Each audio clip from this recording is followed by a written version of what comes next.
નમસ્કાર મિત્રો, શ્રીમદ ભાગવત કથા રાણા જામવંતીની ગુફાએ આજથી શરૂઆત થઈ રહી છે. તો તેની પોથી યાત્રા મારી પાછળ તમે જોઈ રહ્યા છો આવી રહી છે. તો પોથી યાત્રામાં હાંજિયા ગાડી અલગ અલગ ઓલા રથો જોડાયેલા છે અને વાજતે ગાજતે આખી જે પોથી યાત્રા છે તે આવી રહી છે. તો ચાલો હું તમને આખી પોથી યાત્રાના દર્શન કરાવું અને કેવી કેવી તૈયારી છે તેના લગતા પણ સંપૂર્ણ વિડીયો તમને મારી યુટ્યુબ ચેનલમાં જોવા મળશે. ફેસબુકમાં જોતા હોય તો ફેસબુકમાં જોવા મળશે. તો આખું જે પોથી યાત્રાનો સમગ્ર રૂટ છે તેને હું તમને આમાં બતાવવાનો પ્રયત્ન કરીશ. અત્યારે હું ડ્રોન શૂટ કરવા માટે આવ્યો છું. મારી પાછળ તમે જોઈ રહ્યા છો હાંડિયા આવી રહ્યા છે. ખૂબ જ 5-6 હાંડિયા જે રસ્તો આખો ક્લિયર કરાવતા જાય છે.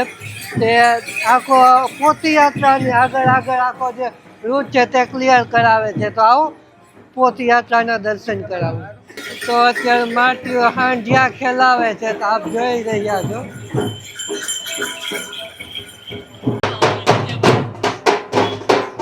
તો પોથી યાત્રામાં અત્યારે ગરબાની શરૂઆત થવા જઈ રહી છે.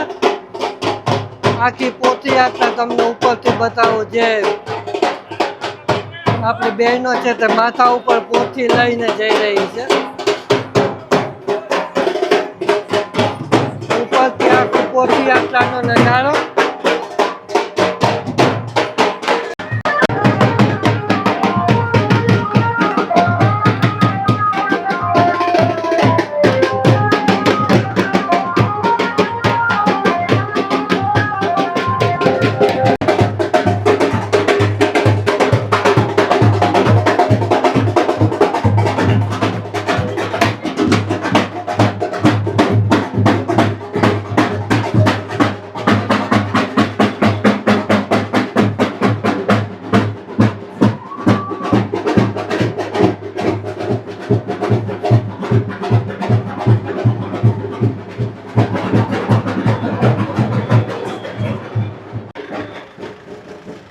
જે પૂજ્ય વક્તાશ્રી અત્યારે મેન રથમાં બેસાડવામાં આવ્યા છે અને ત્યારબાદ તેમની સાથે હોય તેમને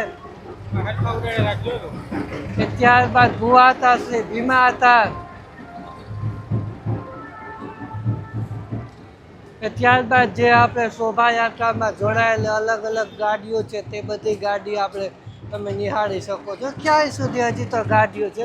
આમાં બધી બતાવવાનો પ્રયત્ન કરું તો ખૂબ લાંબો વિડીયો થાય.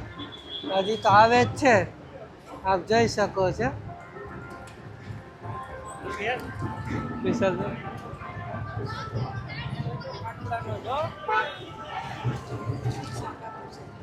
જય શ્રી કૃષ્ણ.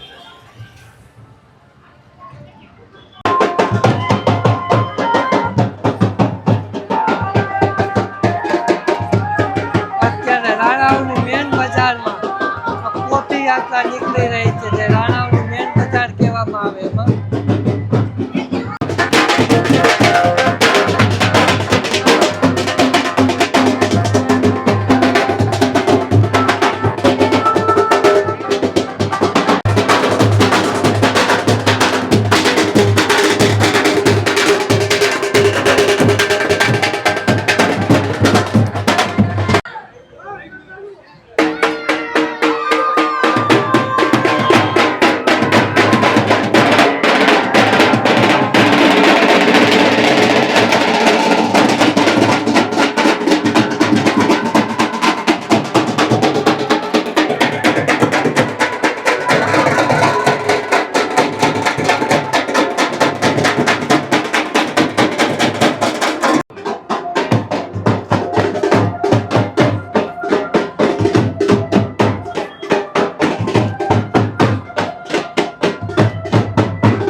પોથી યાત્રા કથા મંડપમાં છે, હાથી સિમેન્ટ ફેક્ટરી પાછળ જે જાંબુવંતીની ગુફા છે ત્યાં પહોંચી ગઈ છે. તો હવે અંદર કથા મંડપમાં પોથી યાત્રા ત્યાં પ્રવેશ કરવા જઈ રહી છે.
અહીંયા જે બધા યજમાનો બન્યા છે તે બધા પોતપોતાની પોથી પોતપોતાના પાટલે રાખવામાં આવે છે કે જે કોરોના કાળ અને જે કોઈ અવગતિએ સ્વર્ગલોક સુધાવ્યા હોય તેમના આત્માને શાંતિ અર્થે એમનો બધાનો ફોટા રાખવામાં આવ્યા છે.